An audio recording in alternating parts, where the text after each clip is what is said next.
काम करती है अगर आइज़ में सूजन हो गई है, आइज़ के जो एजेस होते हैं रेड रहेंगे, या फिर उनमें से ब्लेफराइटिस की कंडीशन में आँखों में सूजन हो गई है या आईलिड्स के अराउंड सूजन हो गई है, और साथ के साथ बहुत गंदा सा पस लाइक डिस्चार्जेस है और बहुत ज़्यादा उसमें से बदबू आ रही है, और मेडिसिन एक्यूट मेडिसिन भी इसमें काम नहीं कर रही, तो सोरानियम एक अच्छी दवा साबित हो सकती है।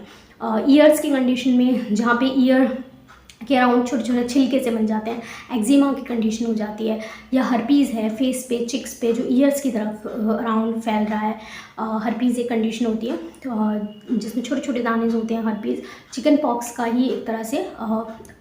दोबारा से जो आउटब्रेक होता है, तो किसी में वायरस रहता है तो हर्पीज़ की फॉर्म में होता है, तो हर्पीज़ की फॉर्म में डिस्चार्जेस निकल रहे हैं ईयर से बहुत ज़्यादा गंदे से, पश लाइक, या फिर क्रोनिक ओटेरिया कान बह रहा है, उसमें पीले कलर का एक गंदा सा बदबू बहुत ज़्यादा है, तो उसमें ये काफ़ी इफेक्टिव होता है। पेशेंट को बहुत ज़्यादा पसीना आता है, बहुत ही ज़्यादा ऑफेंसिव टाइप ऑफ पसीना, बहुत ही बदबू आती है पेशेंट के। जो भी डिस्चार्जेस होंगे, वॉशरूम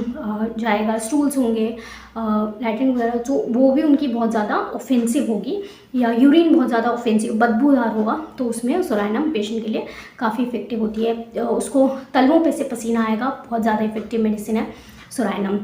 इस तरीके का स्किन इरप्शन जो भी होंगे, स्केबीज़ या जो भी टर्मिनोलॉजी पे ना जाते हुए, अगर सिम्टम की बेसिस करें, अगर उनमें डिस्चार्जेस बहुत ज़्यादा जिद्दी हैं, हर समर्स में आर्टिक एरिया या फिर कोई ना कोई स्किन इरप्शन बना ही रहता है, या होते रिपीटेडली स्किन इरप्शन होते हैं, तो सोरानियम और किसी मेडिसिन अगर नहीं भी काम कर रही है तो सोरानियम उसमें ज़रूर काम करती है, अगर इस तरीके के इरप्शन पेशेंट में होते हैं। पेशेंट में ईयर्स की हमने बात करी, और नोजेस में जैसे ड्राई बहुत ज़्यादा सूखी रहेगी या उसमें इरप्शंस होंगे, और पेशेंट के वही डिस्चार्जेस होते हैं कि बहुत ज़्यादा बदबूदार डिस्चार्जेस से पेशेंट के होंगे, या फिर हम बहुत सारी ऐसी कंडीशन होती हैं कि जहाँ पे क्रोनिक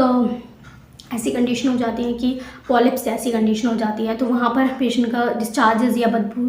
जैसे डिस्चार्जेस भी होते हैं पेशेंट को, तो उसमें भी इफेक्टिव होते हैं। अस्थमा की कंडीशन में पेशेंट को सांस लेने में खांसी उसकी बहुत ज़िद्दी है, ह्यूमिड जैसे वेदर आता है या ठंड से जो है उसकी कंप्लेंट्स बढ़ जाती हैं थोड़ा सा, या बहुत ज़्यादा हीट है तो भी उसकी कंप्लेंट बढ़ेगी, या बहुत स्पेशली ठंडा उसको टॉलरेबल नहीं होता है, तो वो बहुत ज़्यादा स्वेटर जो है 3-4 लेयर पहनेगा, जो आप वो 1 लेयर भी पहनेंगे वो 3-4 लेयर पहनेगा, तो इस तरीके से पेशेंट को बहुत ज़्यादा ठंड लगती है, तो इस तरीके का पेशेंट रहेगा कि उसे ठंड बर्दाश्त नहीं होती सोरानियम के पेशेंट को। इवन द स्किन जो है बहुत ज़्यादा पसीने आते हैं, गंदी बदबू आती है,